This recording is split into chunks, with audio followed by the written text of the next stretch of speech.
All right, ladies and gentlemen, episode 63 of the podcast with Kontra Mantis. And I enjoyed this conversation because we talked about a lot of things that aren't usually talked about, such as secret societies, ancient cultures, and a lot more. And I feel like, this stuff should be talked about and it should be known. So hopefully you guys enjoy this conversation with Kontra. And before you do, like the video because it helps out with the channel. Comment down below. Let me know your thoughts. And I'll see you on the next one. Peace. Kontra. What's poppin', man? Yo. How you doing, brother? Good, man. We were talking about... Well, I want to really get into the conspiracy stuff. But before we do that, I want to get to, even get to know you because I feel like I don't know you. Your love for... art in general, when did that start? Man, since a little Mehi, bro. Yeah. Probably as far back as I can remember, man. I always like to draw, you know what I mean? Paper, pen, paper, pencil, markers, you know what I'm saying? I used to draw my toys, bro. You know what I mean? When I was little, set it up, bam, and then just try to draw the toy. So, art has always been dope. I've always liked cartoons since I was little, you know what I mean? And so the love for the art probably came from cartoons first, toys, and then evolved, man, But I've loved art pretty much my whole life.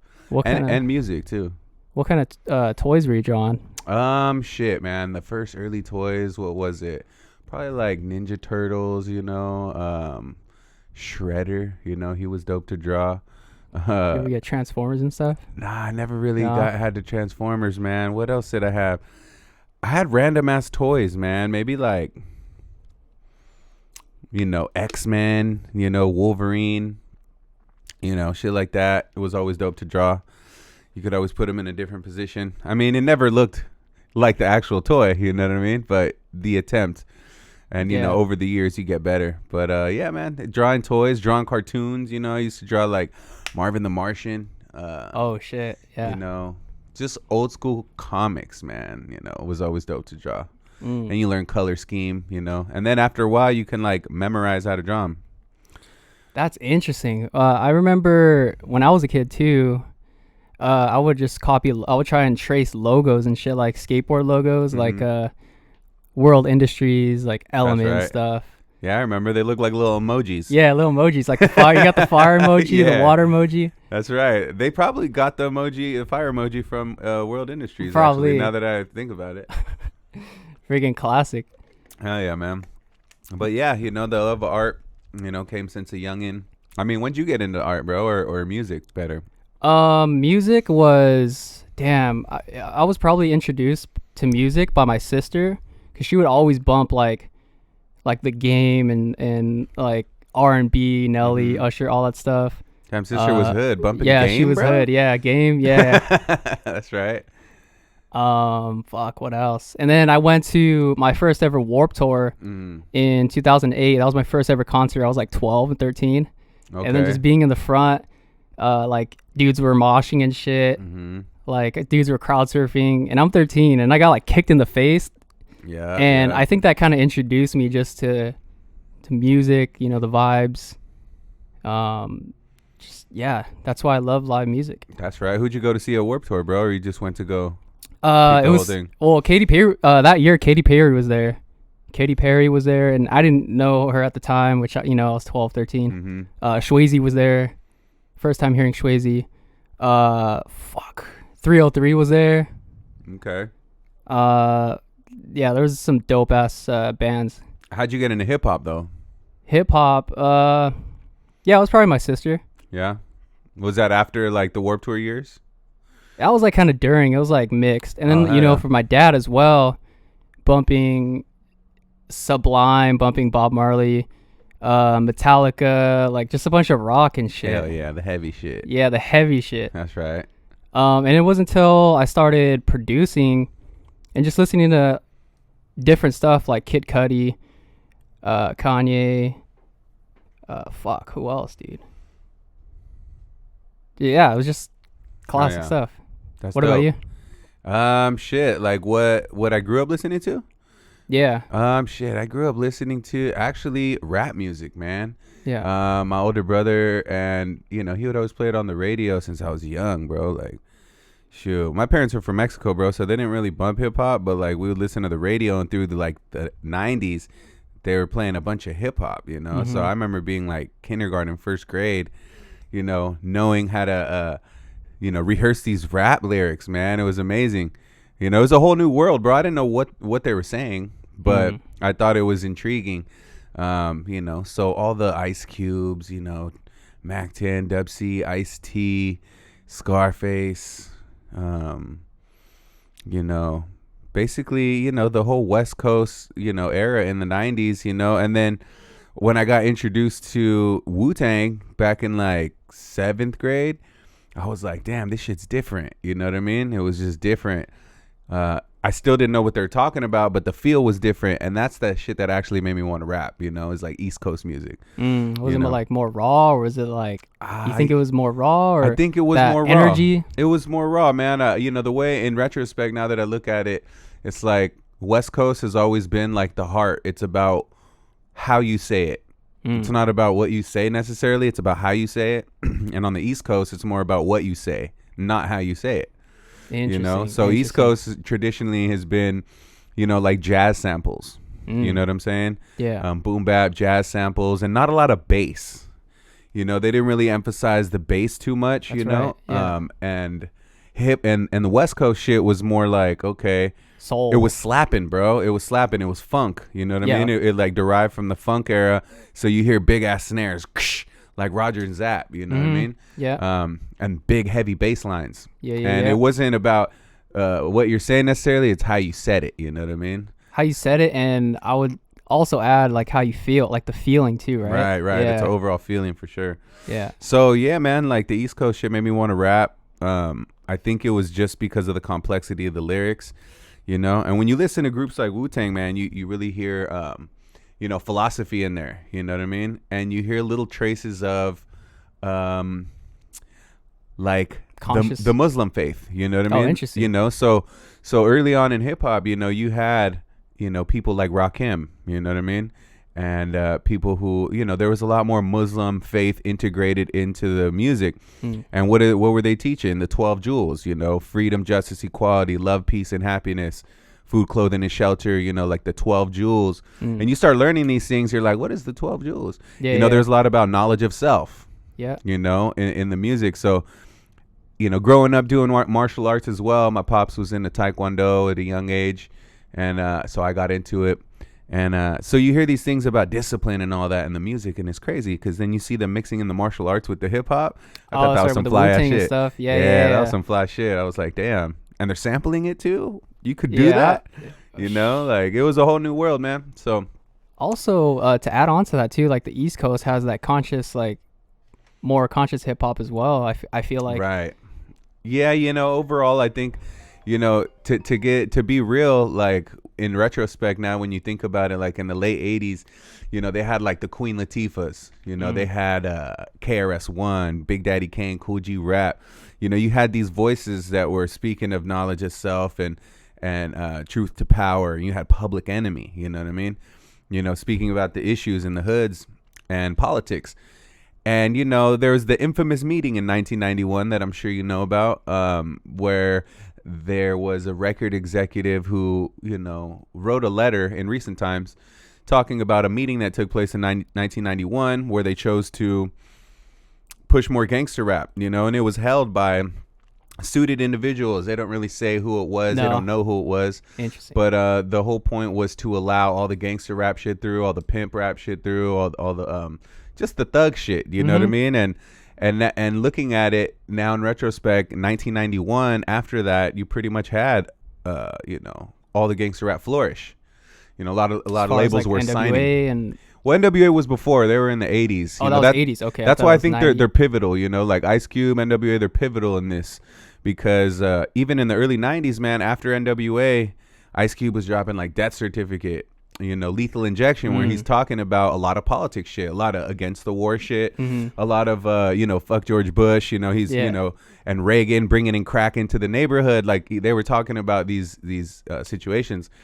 And then after that, Cube got more just gangster with it. You know what I'm saying? But it bred a whole generation throughout the 90s of some gangster ass shit. And then you look at, all the violence that was going on at the time, and kind of like the music would fuel that, in a sense. I'm not saying it was responsible, because everybody is responsible for themselves. But what I'm saying is people that were in that lifestyle, that were already living that life, they would bump some gangster ass shit before they go put in work. You know what I mean? Yep. And so now we know it was kind of like a destruction of the hoods, just like it was when they imported crack into the neighborhoods, just like we know how COINTELPRO dismantled the Black Panthers, you know what I mean? And Weather Underground. And so these government programs that were meant to like separate the unity that was being built, you know what I'm saying? Yeah. And I feel like music, before it happened to hip hop, it happened to rock music, you know what I mean? They perverted rock music over the years. And, the result, after everything is, okay, now we have some polished ass rock, but it's also like very, how can you say, it's very heathenistic, bro. You know what I mean? They just live a wild ass life, Well, kind of like with jazz too and stuff, how jazz, it started off with I don't know if it was mostly African Americans, but then it evolved into, I don't know, a more polished sound, like you were saying. Right. And then disco as well, I think. Yeah, I think it happened at disco. Yeah, you could say that. I think that every kind of music in the industry, ever since like the 50s, bro, like has been manipulated into being, kind of just more your own rules kind of shit, and like kind of against religion in a sense. You know what I mean? If you look at it like, the country was hella like Christian and Catholic. Like, that's what it was founded on. Faith was so much more strong back in the day, right? Yeah. And then the music, how do you get through to righteous people? You know what I mean? You get through, you can't really, movies weren't really doing it. So the music kind of slowly perverted people, started changing people, opinion on shit. And if you really think about it, man, artists are really at the top of the, as far as being influencers, artists are the influencers, man. You look back in the ancient days, nobody wanted to do what the philosophers did or what the clergy members did. They didn't care, man. They looked towards the musicians and the artists. Those are the rock stars back in the day. And so, we as a country and a government understand the power of having artists. And that's why artists are so censored. They can't say this. They can't touch on politics. Their managers and their people tell them, nah, don't talk about it. It's going to ruin your image, because they understand that, the influence that artists have over the populace, bro. You know what I'm saying? Well, even just, I think it was World War II in like the 1940s when the standard tuning of music was changed from 442 to, it was changed from like 432 to 442 to kind of mess up the frequency and the vibrations. Right. I think that happened a little bit before, according to my understanding. Yeah. It was in the 40s at some time where it was official. Somewhere, yeah. But yeah, I think that's very interesting because, if you understand vibration and you understand frequency, you understand 440 is at a slight disbalance. And 432 hertz is a multiple of the earth frequency. Yeah. I believe the ground frequency is 8 gigahertz frequency. You know what I mean? 8 hertz. And so, yeah, man, it's interesting because, Pythagoras, famous philosopher, master teacher, master mathematician. Yeah. I mean, he was a master in many ways. He was known for having multiple instruments and healing people with them, so he would have like this harp with one string perfectly tuned, right? And people would go to him if you're having trouble in your marriage, if you're had a sickness, mental illness, and he would play these vibrations and heal people. He's been known to heal people that were blinded or that had different sicknesses. You know what I mean? I always thought that was interesting because he was healing with frequency. Yeah. And it was proven. Yeah. And now we understand, as life goes on, now we understand the relation between frequency and the sacred geometric shapes. What I think also is that Pythagoras and all these, like, you can call them prophets or whatever, all went to Egypt to study this ancient, whatever it is, at the pyramids. Some say they were initiated at the pyramids and stuff. Egypt was a trip, man. They were ahead in so many ways. Ancient Kemet, you know what I mean? Yeah. A lot of the mystery schools, and that's what I feel like the knowledge of the Masons. They took a lot of the information from Egyptian, the ancient Egyptian wisdom, and the Druids, and everywhere else. You know what I mean? The Knights of Templar. You know what I mean? So they have been known to take information, ancient knowledge, and really what it is amongst other things is how to manipulate frequency, how to manipulate energy. What are the true forces of this world, man? And so that's real important, because you see it in their symbolism, man. They be rocking like Egyptian Knights of symbols. Templar. Yeah, they rock all the ancient symbols. Yeah. And then the Masons say, "Oh, we're a Christian group," or like, we're just trying to be better men. I think there's like levels to it where at the lower levels it's like they say that, but then behind 100. that it's like the actual real shit that's going on, Right? like the dark shit. Right. Well, I think there's been a few people that defected from the Masons over the years. One of the most recents that I know of is Altian Childs. He's an Australian musician. He won like the competition, kind of like The Voice, but it was an Australian version of The Voice. You know what I mean? Okay. So he's a singer, and in like 2015, his dad was on his deathbed, and he was a 32nd degree Mason, and he was gonna do his initiation for the 33rd. And like you said, you can be a Mason up to 32 degrees and really not know what it's really about, And if you look at the literature, you read, Manly P. Hall, you read Albert Pike's literature, Nicholas Rourke, there's these characters, very prominent Masons that wrote a lot of literature. In their own writing, in their own books, they actually mention, more specifically Manly P. Hall, at the end of one of his books, he reveals that at 33 degrees, you feel the seething power of Lucifer. And that's undeniable. I think that traditionally religions have been a way to siphon people's energy, to look exterior for the power, when really the power of the universe is within, down to the atoms, man. The atoms reflect, kind of how planets are formed, And so it's just interesting because, Aleister Crowley too. Oh yeah, Aleister Crowley. See, there's a reason why Aleister Crowley, in the music industry, most definitely too. Oh yeah, man. I mean, there's a few people in the industry who have came out and just said this shit's evil, In order to reach the highest levels, you got to sacrifice certain shit. Yeah, there's the music, the politics. I feel like they're all connected, and in order to get into those positions of power, you have to do some evil ass shit just to get to the top. 100%. And I've heard a few different things, I've heard a few, and it's interesting always to hear. But you hear about those people that were like, damn, confronted with that question. They're like, fuck that, man. Dude, there was this dude. He was an international banker named, what's his name? Anyways, he was invited to a child sacrifice. That dude said, fuck no. Oh, was he speaking in like another language? Yeah. I heard that, bro. He started like breaking down, crying. Yeah, almost, he started crying, dude. So like seeing him cry like that, seeing him be that emotional tells me that I don't think he's bullshitting. Right. There's a lot of those though, bro. Yeah. There's a lot of people that defected like that. One of the things that I heard is it was one of three things that you have to do, right? One of them is you either have to fuck with a child, right? Or you get fucked. Yeah, oh yeah. Or you got to sacrifice someone close to you.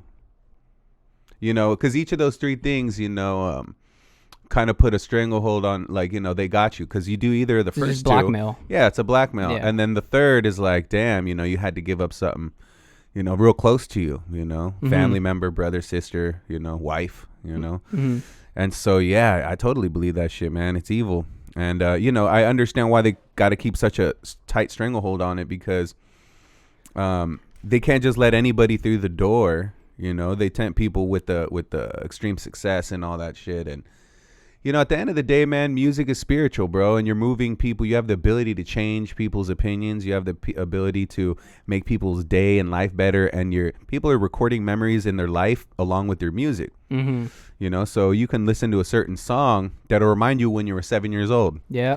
They'll remind you of high school, that'll remind you of last year, so songs are embedded with our memories as well.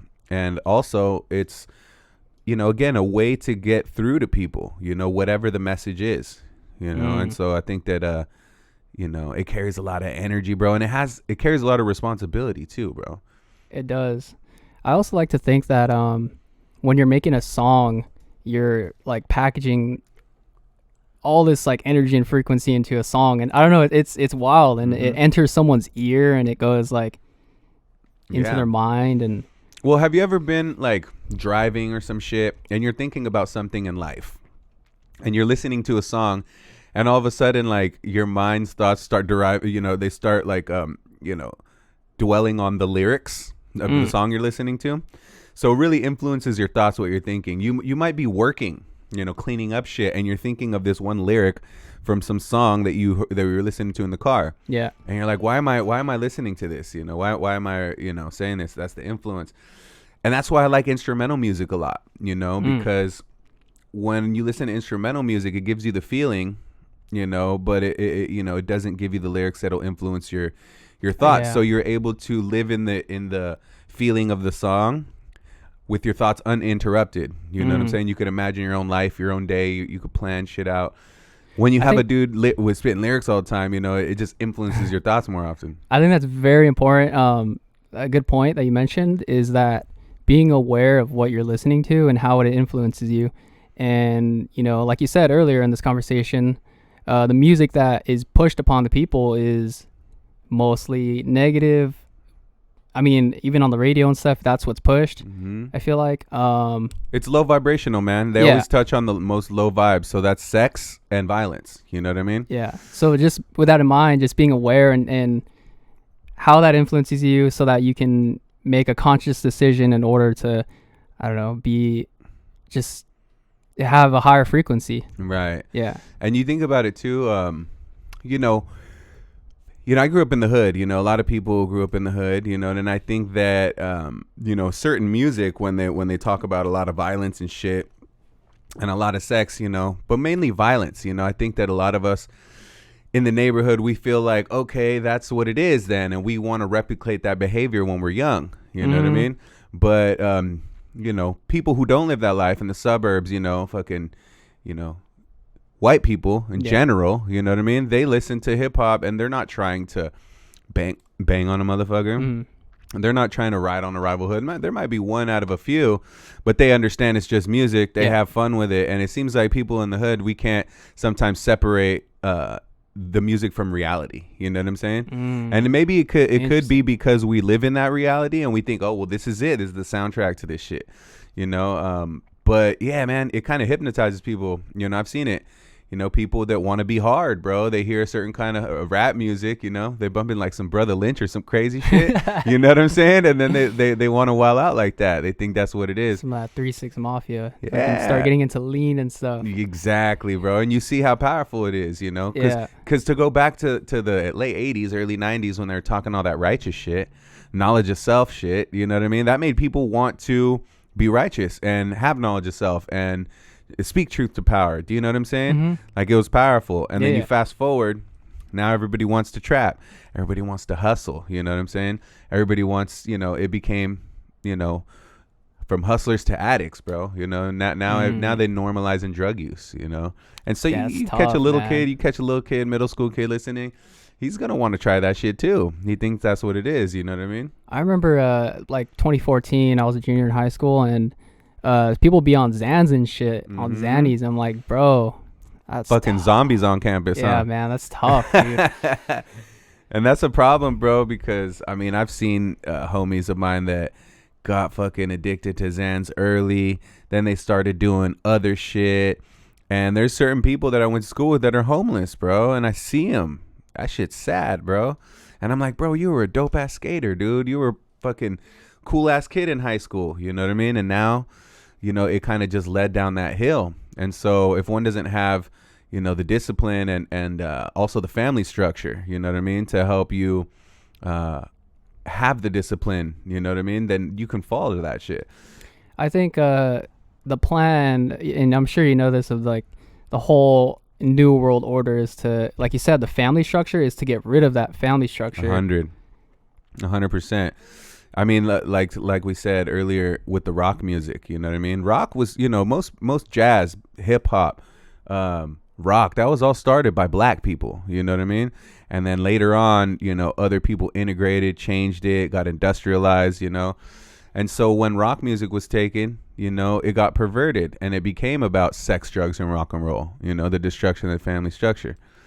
Same with hip hop, started out as something righteous, same with fucking, the civil rights movements back in the day, whether it be, the Panthers, whether it be like the farm worker movement, all that kind of just got dismantled over time, infiltrated, and it's a sad story.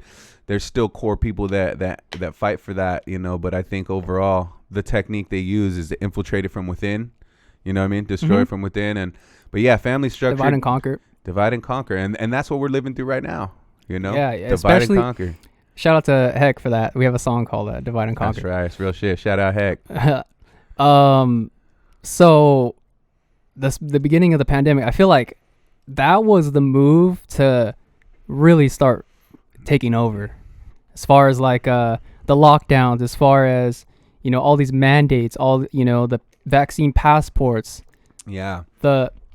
I feel like the start of the one world government that is their ultimate goal. Well, yeah, dude, I think it's been in works for many, many years now. Yeah. And it's been these secretive groups, these fraternal orders that keep the same plan. I think that was just a declaration. I think it's been incremental. One thing I like to chop it up with people about when I think about it is like, there was an old Biggie lyric that was like, it's time to get paid, blow up like the World Trade, Born Center, the opposite of it. Remember that shit? Yeah. So World Trade Center was actually bombed in like 1991, I believe. They set off a bomb in the World Trade Towers in 1991, but it only killed like a few people. So it wasn't enough to pass anti-terror legislation. And that was Bush Sr. You think about it, we were in... that was the Patriot Act, right? That was 2001. Yeah. I'm talking about 1991. Yeah. So the World Trade Center they detonated explosives in the basement, only killed a few people, and then a few months later we had the Oklahoma City bombing. They passed legislation, anti-terror legislation. But when you think about it, we're in Desert Storm. We're in the Middle East at that time, you know what I mean?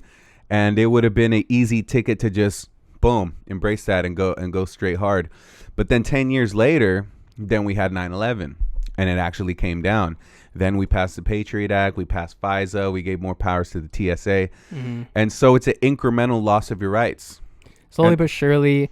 And there was a quote. It's like you slowly start taking away people's rights until they don't notice it, until it's too late or some shit like 100%. that. Slow stranglehold. So to go back to that, so we're 10 years behind schedule is what I believe, right? So it was supposed to come down in 91, came down in 2001. If you remember back in 2010 or 11, we had the swine flu epidemic. Yep. You remember that? H1N1. H1N1, right? And so I was going to Mexico at that time. I had already bought my ticket. And when I heard that the breakout was in Mexico City, I was like, oh shit, man, I don't know if I want to go. And I was tripping on it. I called my cousins. I was like, yo, how is it over there? You know anybody with it? How's the situation? And they said, well, the streets are empty, but they didn't know anybody who had it.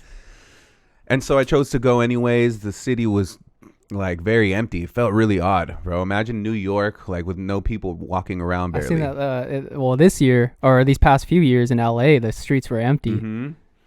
And so what the result was the H1N1 is that a few people got vaccinated and a lot of people ended up dying off of that vaccine. So they canceled the whole program, and then it kind of faded away, H1N1.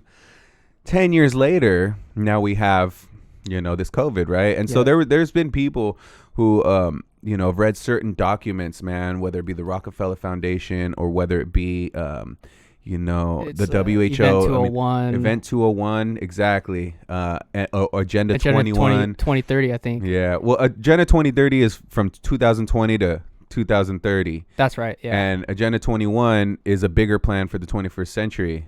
But you're absolutely right. It's all part of the same thing. Yeah. Which is the World Health Organization, the World Economic Forum, led by Klaus Schwab, that fucking dude. Yeah. That fool, he's advocating for He's saying that by 2030 we'll own nothing and be happy. You know what I'm saying? It's ridiculous. And, they put the truth right in your face. Part of me really believes that they have to state these things. It's part of the law, right? It's a karmic law. It's a karmic law, and they're operating. These are occultist people we're dealing with, and that's a way. It's a loophole in the karmic law, right? So if I tell you what is going to happen, then I can't possibly. You can't be the repercussions, the karma. Exactly. You're not going to get the repercussions because you were notified. And so a lot of times they put these messages in movies, you know what I'm saying, in TV shows. And it's like, boom, we told you, or they'll do it in a form of comedy. You know what I mean? So the people will know, they'll be notified, but they don't believe it because it's in the form of entertainment. And then people chalk it up, it's just entertainment.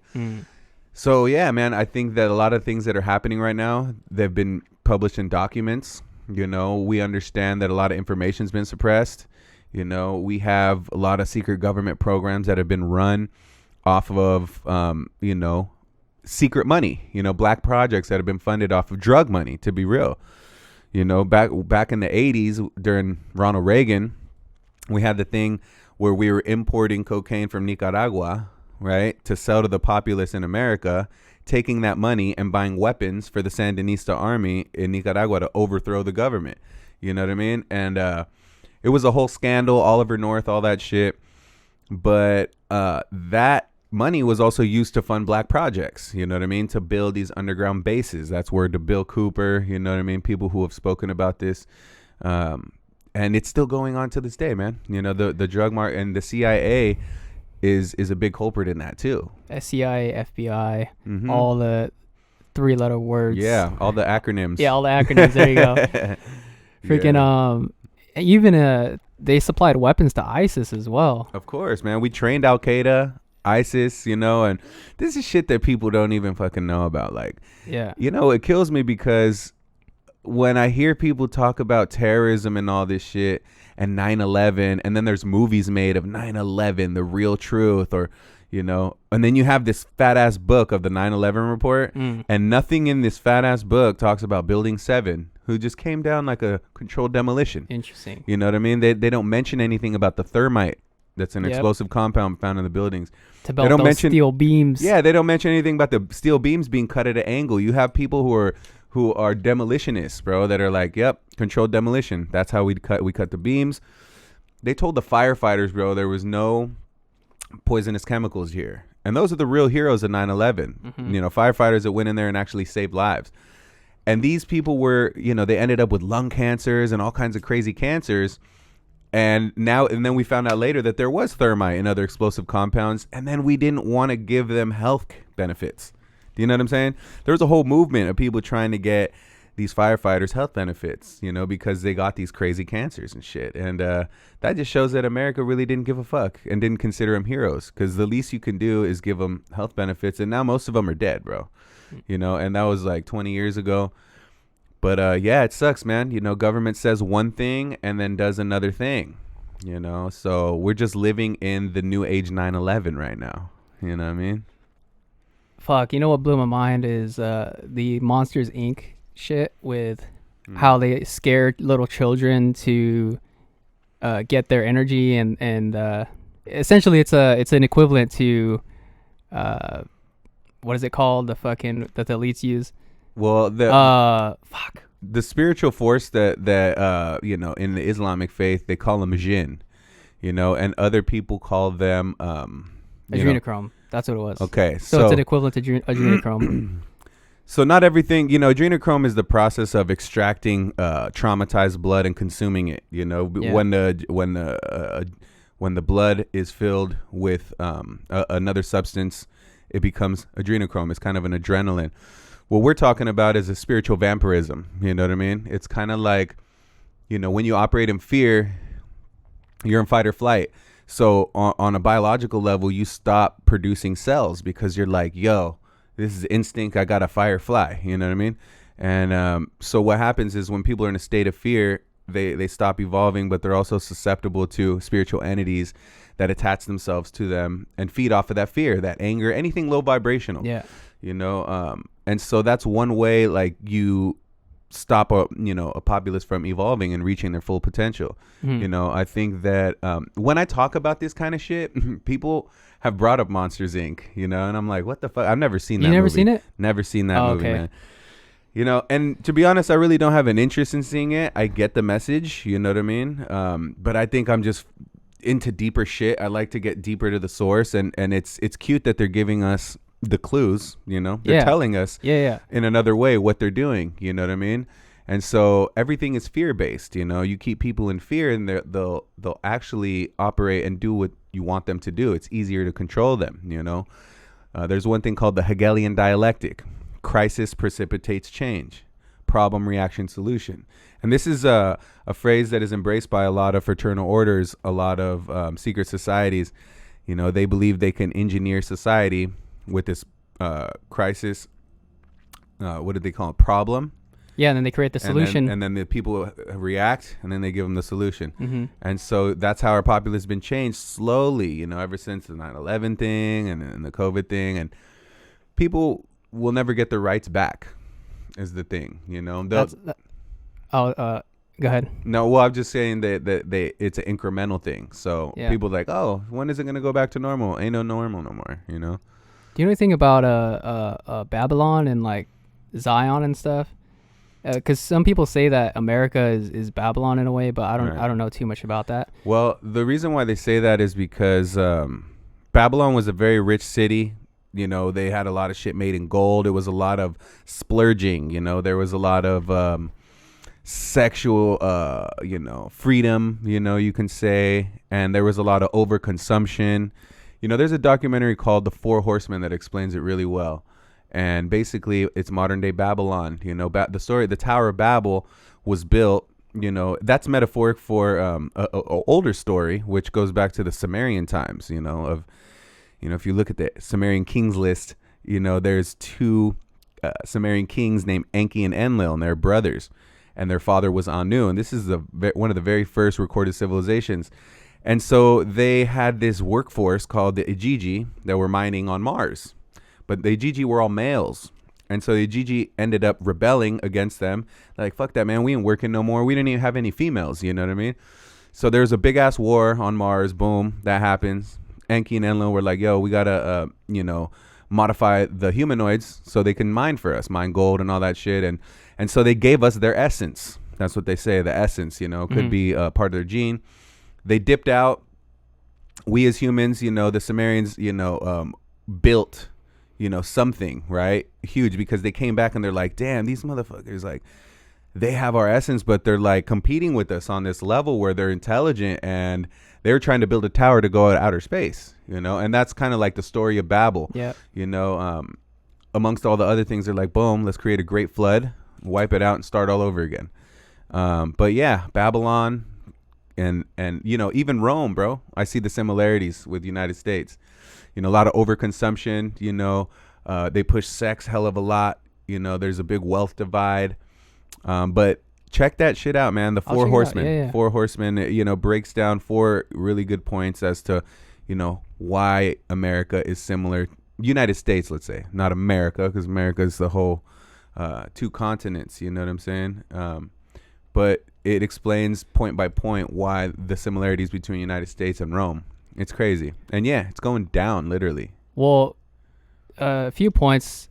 The Four Horsemen is in the Revelations, right? I think. Yeah, I believe so. Yeah, so I believe, and then also, Behold the Pale Horse too. Right. As well. William Cooper, shout out. Yeah, I had that book back in the day, man, and it was a great book. For those of you who don't know, man, William Cooper, he was a geologist, and he worked for the United States government. And in the early 90s, he actually built, I believe he said 133 underground military bases connected by Mach 2 magneto-leviton trains. And they're all interconnected. They all needed maintenance here and there. And there's an infamous story that Will Cooper said. And the way they start building these bases is they dig 4 big-ass holes. And then they connect tunnels connecting those 4 holes, and then they expand outwards. And he said one time that they're starting a base, and there's a nasty smell coming up. And so they would send little probes down there to kind of check it out, and they would never come back. And so they're like, damn. So they sent, 133 Green Berets with a handful of scientists and engineers, and they went down there and they actually had a confrontation with what people would call the Greys, right? Is this Antarctica? No, this is in the United States. Dulce is in Dulce Air Force Base in New Mexico, I believe. And this is the early 90s. And so what he said was he got on the lift and he got carried down with another few Green Berets. They had a confrontation with some alien Greys. Alien Grey did something like this to his stomach and projected a beam from his chest. And that beam was like microwaving these motherfuckers. You know what I'm saying? And so he killed a few Green Beret. He says he shot the creature. He bled, but the Green Beret pushed him on the lift and sent him up, and he survived. Green Beret died, right? So, Will Cooper he had like 3 fingers. He definitely had the proof that, he started to get microwaved. You know what I mean? His toes. And then he got like certain intestinal issues since that day. His health got deteriorated that day. You know what I mean? Ever since then. But I mean, he says a lot of different stories, bro, and is firsthand witness to that. Whether people believe it or not, if you read "Behold the Pale Horse," there's so many other valid stories and valuable information in that book, man. Yeah, and you mentioned the Great Flood as well. There's scientific evidence that there was either an asteroid impact or around that time something great happened. They're like the Missoula floods. Could have been a polar shift. But there is evidence of a great flood that happened 10,000 or like 11,000 years ago. 100%. And if you think about the Earth, man, if you think about like a soccer ball, we inhabit the outside of the soccer ball, but there's so much more space inside the ball. And that's how Earth is, bro. You've heard of Agartha, right? Inner Earth. So Agartha is another name for inner Earth, right? And the Earth is separated into layers, but not like how they tell us. There was a military man by the name of Admiral Byrd. People could look this up. I believe his name was Admiral Byrd, where he was flying over the North Pole, and he ended up flying into this place called Agartha, which was an inner Earth area. His plane kind of just got taken over, and he saw another Earth within the Earth that had its own sun, lush trees, different plants, and it had different beings living on there, And if you think about the magnetic waves of the Earth, it's a torus, right? So there's a circle, and the energy goes up through the middle, comes out, and then it goes in through the bottom, right? Yeah. And so for us on the outside, we could understand how the gravity pushes us towards the Earth. But when the magnetic field goes inside, I could also understand if there's a tube in there or something, how gravity still exists in there. Do you know what I'm saying? Because it's also keeping people grounded in there. But then there's so many other layers. I mean, ancient Aztecs, Mayans, the Hopis, they all understood that there's tunnels inside of the Earth, and it probably connects to many places on Earth. So that's always been interesting to me. I feel like we don't even understand what's in the ocean, bro. We're already trying to discover space, and we haven't even fully explored the ocean, bro. For real. We're still finding creatures down there, bro. Yeah. We're like, what the fuck is this kind of squid, bro? It's crazy. You know what I mean? You know what blows my mind too is that how all these ancient civilizations were master astronomers and master like mathematicians. Like they knew about the stars, their correct positions. Yep. They knew about the precession of the equinoxes. They knew about the North and South Pole every like 72 to the years. T, bro. To the T. And it wasn't just like one without microscopes, dude. Without telescope, all that shit. Yeah, and that wasn't just one culture. Shamanic tribes throughout the world have known this, and it baffles like modern people because we're like, wait, y'all didn't have no telescopes? How do you guys? Even the smaller tribes understood the cycles of the stars. Yeah, you know what I'm saying? Yeah. Down to the Cherokee, down to the Chumash, the Hopi. You know what I mean? The smaller tribes, like they were so connected, bro. And part of that couldn't be because they were in tune with the Earth, bro, and they would use every culture had some sort of substance where they used to exit the body and to go into the spirit realm. Either do you know what I'm saying? DMT or some sort of psilocybin. And you learn from that shit. They come back from the trip and you meet these spiritual entities that tell you what it is. You know, if you listen to the story of how ayahuasca was created, you know, the acacia bush. Yeah. Well, some of the I forget what tribe it was in South America, but they explained that the trees told us how to do it. Oh yeah, the trees told us. You know what I mean? And so trees definitely have vibration. They're very alive, and they have memory, and they can communicate. You know what I mean? There was I actually read about that. What's it? I have it over here. What book is it? Anyways, he talks about ayahuasca, and he mentions that, like he said, the trees told me how to do it. And in the Amazon rainforest, you know, it's a specific bark that connects with these leaves. I think the leaves has the DMT, the bark has the inhibitor that in your stomach, the enzyme that I'm butchering this, but right. Anyways, they were able to find these two plants and bring them together to create this DMT in this huge, massive forest, which like. It's amazing, bro. Yeah. And I believe it was a combination of a few different plants. I think maybe 3. But the point is, you know, they boil them and they extract this liquid. Have you tried DMT? Have you tried ayahuasca? I'm scared, bro. I feel like I think I would definitely it would probably induce some like psychosis, bro. I don't think so. I don't think so. And I tell you that because I have tried it. Well, for me, because like even weed, I think weed sometimes induces that. I feel like I'm just too scared to do it. The difference is that I can see why weed is paranoid, because it's paranoid me when I stop smoking for a few months. I come back, you get a slight paranoia, but it's nothing like weed. You know, it's very caring. You know, I would start with DMT because DMT only lasts about 5 minutes. You know, you'll blast off, and you know, you think you're gonna have like this. You have this like a little bit of panic at first, but then everything eases up, bro, because it literally takes care of you. You got to think about this has been around for centuries, bro. Yeah. And you know, I'm a close eye tripper, so I close my eyes, and it'll give to you, brother, and it'll bring you back, and it'll land you safely back in your seat. You know, it's very caring. And Sure. ayahuasca is a little different. I tried ayahuasca in Mexico City, in Xochimilco, 2 times, you know, and it's powerful, man. It's very powerful. But I feel like DMT is a little more powerful. I blasted off a little more on my DMT trip. And yeah, man, I saw my ancestors, bro, in the form of energy, different hues, and they communicated certain things to me, man. I think everybody needs to go through that.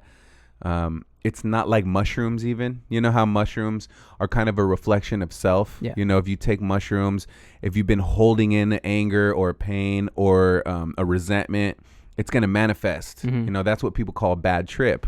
But really, it's a reflection of self. You know what I'm saying? And I think that's necessary because you come out with perspective. And ayahuasca is different because it won't give you that anxiety that mushrooms can give you. You know what I'm saying? It's more caring, bro. It lifts you and it takes care of you. It's weird to say that, but it really does. It lifts you up and it shows you shit. You know, you just gotta know to let go of control. Yeah. Because if you fight it, that's when it happens. Yeah.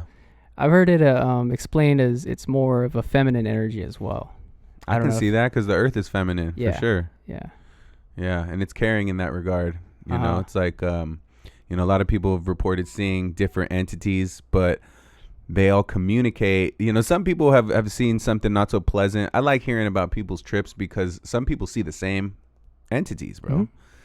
And that just speaks volumes. You know, they describe them exactly the same. And so there's something out there we don't understand. You know, if you understand dimensions, you know, we're in the 3rd dimension, but there's 11 dimensions, bro. You know, the first dimension is singular. You know, it's consciousness, right? It's just like we are here. The second dimension is that duality, right?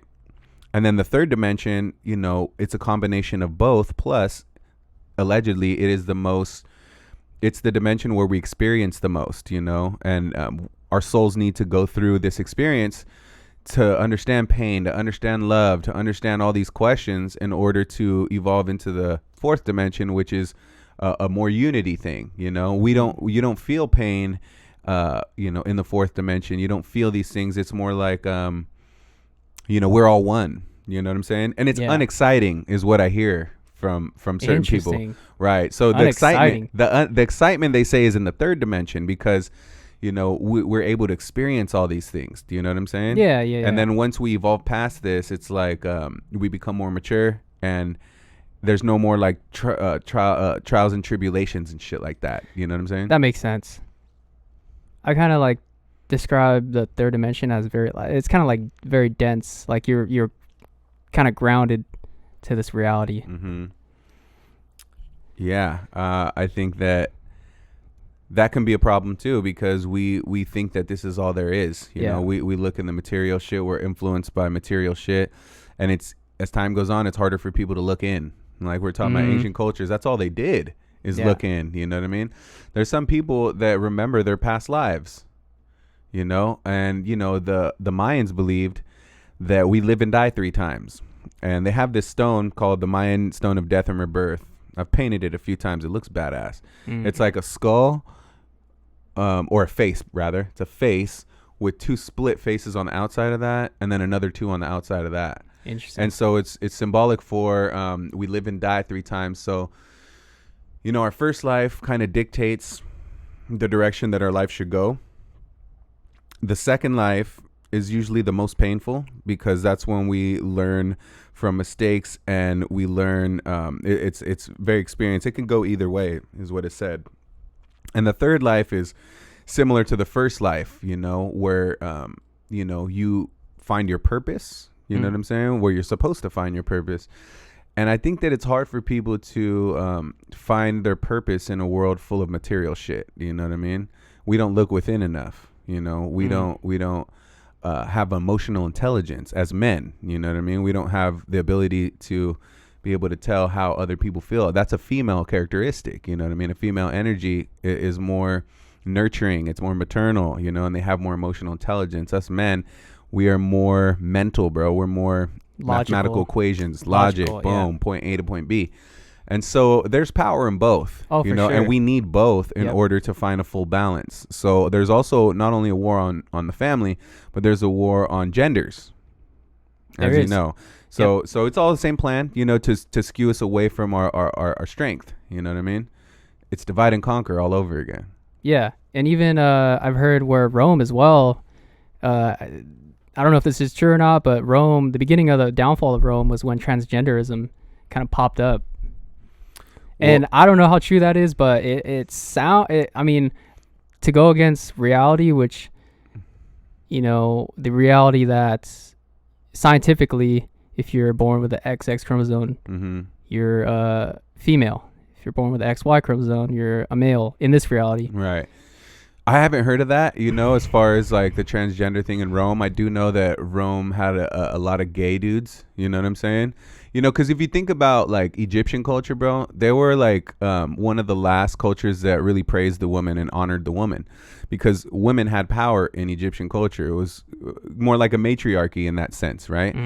And then after the fall of Egypt, then you have Greeks, who are a lot of homosexuals in Greek culture as well.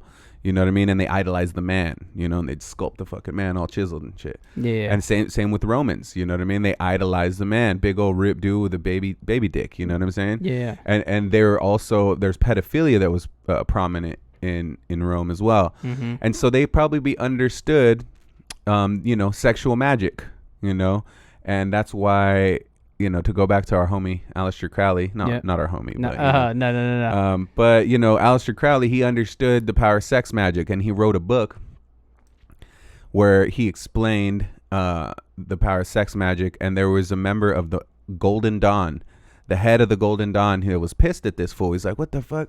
This fool's revealing our 7th degree secret in his fucking book." You know what I'm saying? Fuck that. So he took a trip to go talk to Aleister Crowley, and he's like, "Wait, what the fuck? Why are you releasing our 7th degree secret in your book?" And he's like, "What do you know?" Boom, boom. And they started talking, and then he made Aleister Crowley an honorary 8th degree member of the Golden Dawn. You know what I mean?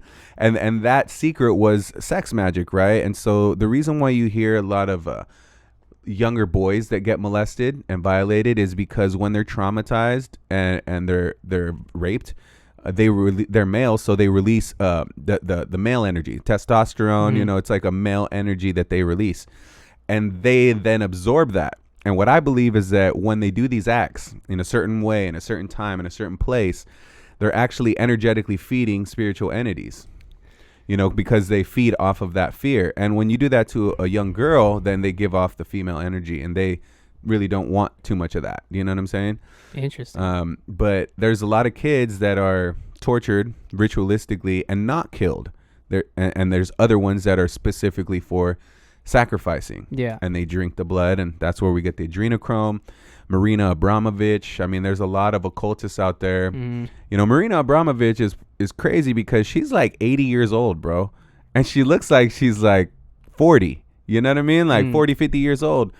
And so it gives you, it rejuvenates you, and now we know that if you take a young person's blood and you put it in an old person, and they'll start producing cells again. Yep. They'll start, building up bodily defenses, and so we understand that blood is currency. Blood carries the information of all our ancestors. It records everything that we've been through. 1 gram of DNA can record, I forget how many terabytes, bro, like hundreds of terabytes, right? And Harvard University created a hard drive, a DNA hard drive, where they actually can store information on DNA and extract it, and so that's fucking wild. Yeah, it's wild, man. And so that's the time we're living in, man, and that's why it's so important to keep your own blood. It's weird that we have people donating blood. We don't know where that blood goes. Or when you go to the hospital and they do blood tests, they take like 3-4 vials of that shit. Like, why so much? Shouldn't you just need a drop? Do you know what I'm saying? But it all gets cataloged and sent somewhere. But I think that's why it's important to not fuck with our DNA, because it's sacred. You know what I mean? And so when people take these gene therapies that they've been taking, not vaccines, RNA modifies your DNA. Yep. So when you take this, there's no telling, what the result can be. A lot of doctors are saying, yo, this shit's breaking down your DNA strands. When you have graphene oxide in these jabs, it's something that graphene oxide is a superconductor. It could conduct electricity, like it's one of the best conductors, right? And it can also sequence certain sicknesses in your body. Now you become like an antenna. Do you know what I'm saying? Yeah. And one thing I tell people is like, cell phone towers, right? Every time we travel, our phone is connecting to another tower. Yep. If I'm over here online talking all this shit, fuck the government, fuck this and that. It knows what tower you're at. It knows exactly. It knows your exact location. And it knows my exact identity, right? Yeah. So if I'm doing this enough and certain people wanted to, they can beam me with a certain frequency to my phone. And I could be here kicking it with you, and I can be beamed up with some frequency that might cause me sickness, right? Yep. Because I'm over here saying this shit. And so the phone is the new weapon. We live in a time where technology is used against us. And there's a government document people should check out called Silent Weapons for Quiet Wars. And it explains it perfectly. It explains radio frequency, how it's being used against us, the implications, all our emotions that vibrate at different frequencies, and the ability to manipulate that. And so now if you have graphene oxide going through your blood, you just become like a superconductor yourself. You're a huge antenna, you know what I mean? For whatever they want to project. And so, it's just crazy because the towers are really weapons. They're powerful enough to be weapons.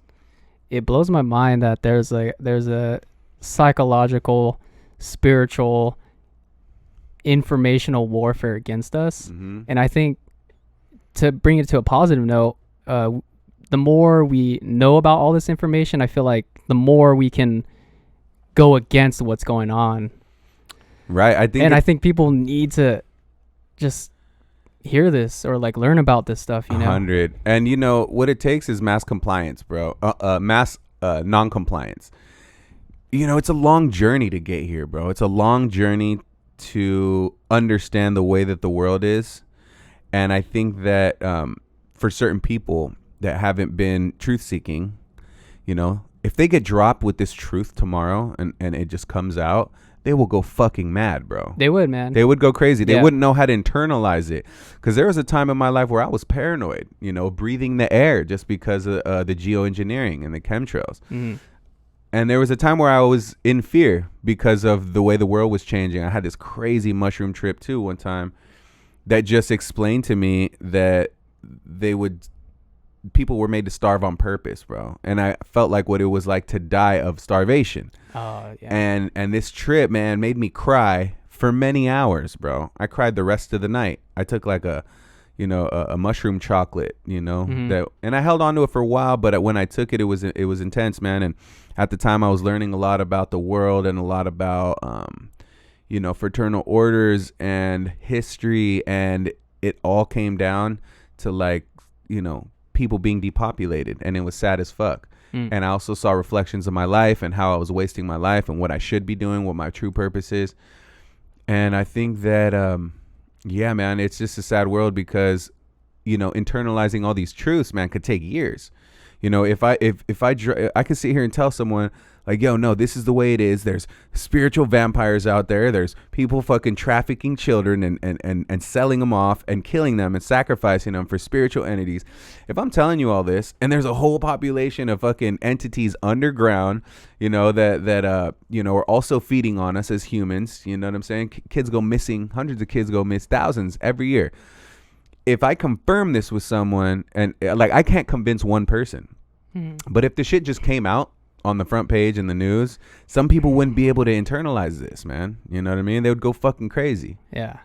The reality, their reality would be just destroyed, and the truth, that is what's actually happening. It's essentially, the truth will set you free. 100. It will eventually, man. But I could also see how the truth kind of can trap you into like, so.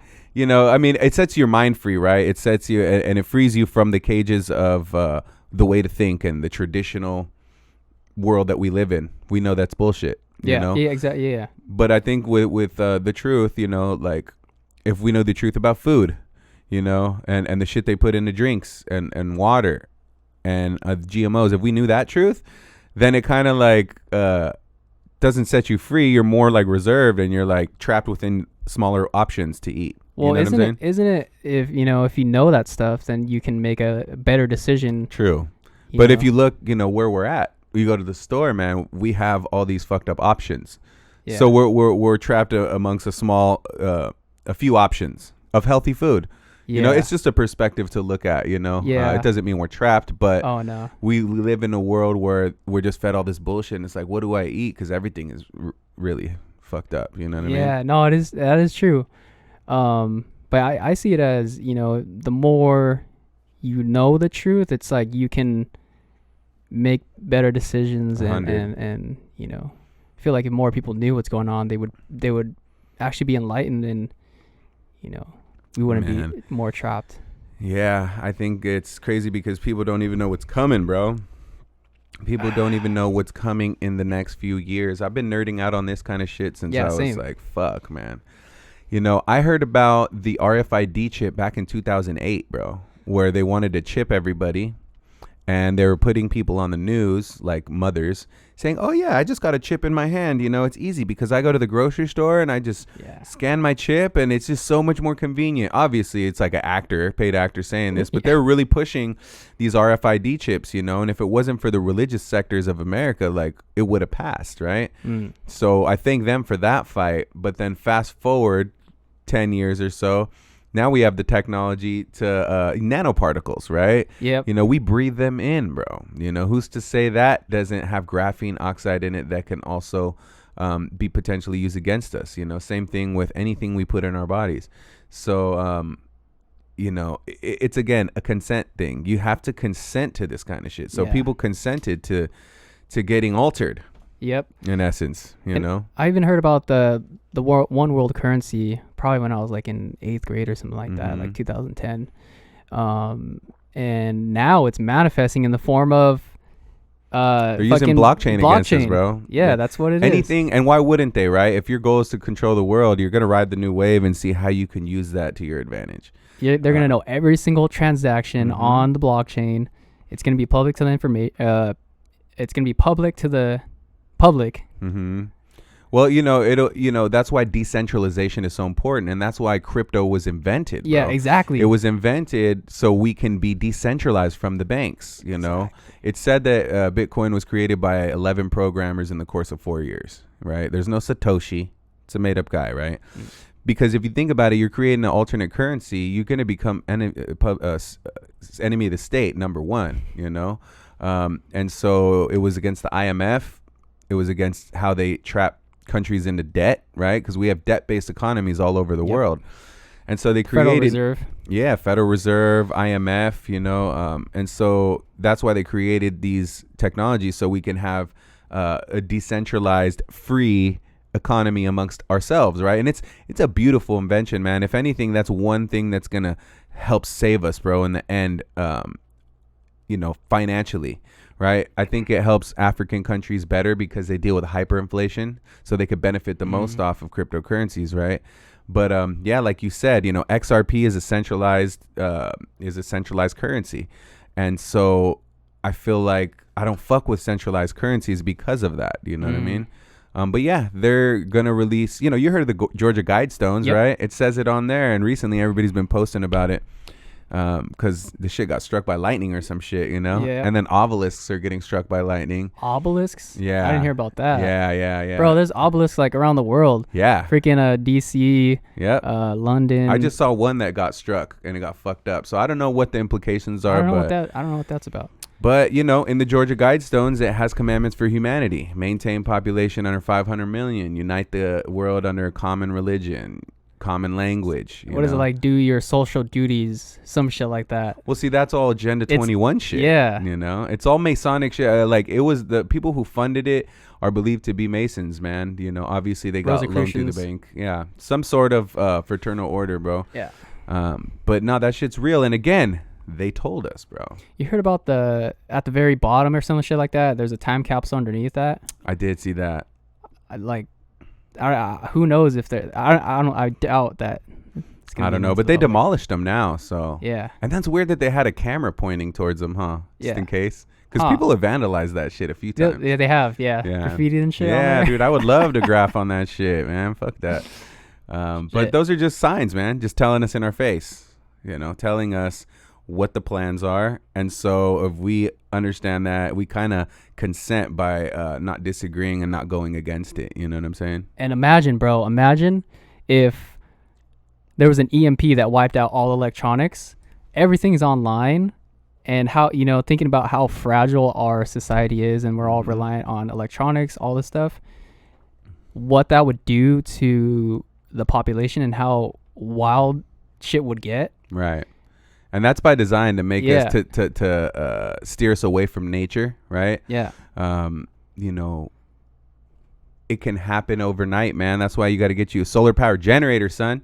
You know what I mean? I got one, but I think about these things. Me and my homeboy, we kind of we've been called doomsday preppers, you know, but we ain't doomsday preppers, man. We just stay ready so we ain't got to get ready. You know what I mean? Yeah, bro. Stocking water, you know, I got a lot of food stocked in 5-gallon buckets, you know, that I ordered that have the lifespan of 20 years. You can keep that stocked up, you know. I got stackable 5-gallon waters.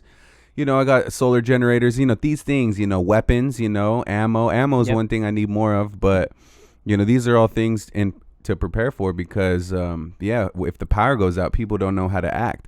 And also, we need to learn how to farm food. You know, we need to understand how to grow food. We need to understand how to build communities as well. Exactly. How to get people together, because that's what's really gonna come down to is building communities and you know, having roles. Like, what role are you gonna be in? Right. You know, are you gonna be a doctor? Are you gonna be a freaking soldier? Are you gonna be a see, that's one thing that we are trained to do in America is be independent. One thing I respect about China is that it's more of a unity thing, and it's like it's all of us for one goal.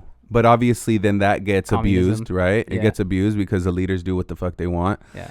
But the beauty of it is that, you know, inherently in their culture, they understand the unity factor, the family structure. They understand they got to work together, right? In America, like, we're taught, okay, you go to school, you graduate, you go off to college, and then you get a job and you leave your parents, right? And then, you know, when they get old, you put them in a nursing home. And whatever you got to do for that promotion, you get it, bro, because it's you. It's very independent. You know what I'm saying? We weren't trained how to work in groups or as a community in the United States. So you have all this individualism going on. And true to our nature, we're tribal beings, brother. You know what I mean? So we are meant to be in groups. We are meant to work together because that's how you fucking build. You know what I'm saying? Nobody can make it on their own, even in the industry, like musically. Yep. Like you can't. Facts. You could be the illest motherfucker, but if you don't have a team, you don't have a producer, you don't have a manager, publicist, engineer. You know, you don't have that structure. Yep. Then you're just talent, and you ain't gonna go nowhere. You know, that's why a lot of whack motherfuckers get to high places, because they have teams. You know, and it's really not even about whether your music's good or not. It's really just how you market yourself, you know, and how you move. Yeah. And so the group structure is so important in general to human beings, man. But yeah, we're going to go back to that, bro. Everybody's got to know their position and based on the skills that they have. And it's going to be here sooner than later, man. I think now's the time where we need to start considering that. We need to know our neighbors, bro. For sure. You know, we need to know who they are and what they do. I think we need to start growing our own food. You know, if homie's growing potatoes over there and I'm growing oranges, then we can trade like back in the day. You know what I mean? Simple as that. Well, what I've been wanting to do is go to Mexico and get some real organic seeds from over there and grow some fucking fruits. I'm big on fruits, you know what I mean? Yeah. So I think that I'm gonna be starting a little fruit garden. Yeah, but what's important to me is the seeds, you know what I mean? Because that's what's really getting fucked up out here. We modifying everything. Yeah. A few last points.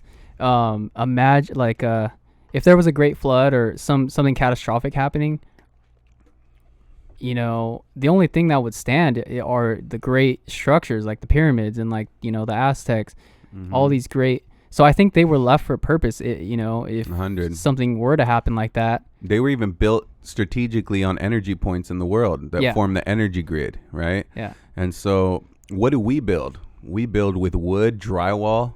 You know what I mean? We don't even build with concrete anymore, you know, which would have a greater chance of survival. And that's why though these structures are amazing, because, you know, not only are they built in certain energy points in the world, but they've also had information kept inside of them that can be passed to future generations. And there's also been evidence to support that pyramids are, you know, they've found, like, for example, underneath the Teotihuacan pyramids in Mexico. I've gone there many times, and they've found actual channels underneath the pyramids that connect them all. Same with Egypt. Right, same with Egypt. And they've found mercury, you know, under there as a conductor, you know, that powers, you know, that connects everything, you know what I'm saying? And they found these little balls, you know, that were covered in like a metal that, you know, it's like, what the fuck were they doing with this, right? And same in Egypt, and actually in China too, the first dynasty, you know, the first dynasty, they found that underground that there was evidence of mercury down there. And I don't think those pyramids in China get enough. Nah. I barely figured out about them like a few weeks ago. I was like, oh shit, those exist. Yeah, no, it's nuts, man. It's nuts. And you know, there's pyramids everywhere in the world, bro. There's pyramids here in the United States, like down south, I think in like Alabama and shit. There's pyramids in northern Mexico and Michoacan. There's pyramids in Chile and Peru. I mean, they're all over the world, bro. You know, so that they form an energy grid. They're for a purpose that we don't understand. You know, at the bottom of the pyramid over here. You know. Damn. Well, man, that was a dope conversation. Hell yeah. Where can people find you? Your music, your YouTube, the lab. Yeah, you can find me at Kontra Mantis with a K. Kontra Mantis. You could also find my shop under the Lab 805. You know what I mean? We do a lot of graphic design. We do murals, signs, all kinds of stuff, t-shirt printing. And yeah, man, you can find my music on all platforms. Kontra Mantis. You know, got a lot of music up there. Got a lot of music to come out. You know, got the next single lined up. And, you know, I got to really, you know, I'm going to be making an announcement soon, but I'm in the works of prepping something big I'm excited about, you know what I'm saying? Hell yeah. Yeah, man, much appreciated. Cool. Thanks for having me. Much love. You could also find us at 805 Live, by the way, you know, on Instagram, 805 Live Humanity Project, to keep up with everything we doing over here, man. Damn, I want to talk more about that in the next one. So, like, I don't think we got much into that, but for sure. Next one for sure. Let's get it, man. Peace. Much love. Peace.